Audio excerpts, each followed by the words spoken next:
વાત કરીએ વડોદરાની તો વડોદરામાં પ્રતિબંધિત ચાઇનીઝ દોરીનો જથ્થો ઝડપાયો। 2,47,000ની કિંમતની ચાઇનીઝ દોરી જપ્ત કરવામાં આવી છે।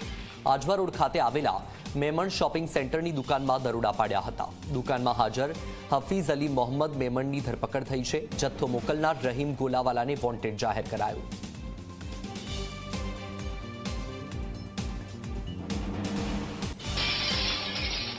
સુરતમાંથી પ્રતિબંધિત ચાઇનીઝ દોરીનો મોટો જથ્થો ઝડપાયો। સુરતથી અમદાવાદ ડિલિવરી માટે લઈ જવાઈ રહી હતી દોરી। પ્રતિબંધિત ચાઇનીઝ દોરીના કન્ટેનર સાથે એકની ધરપકડ કરાઈ। અંદાજે 11 લાખની કિંમતનો પ્રતિબંધિત ચાઇનીઝ દોરીનો જથ્થો ઝડપાયો। પાંડેસરાથી અમદાવાદ લઈ જવાની હતી ઘાતક ચાઇનીઝ દોરી।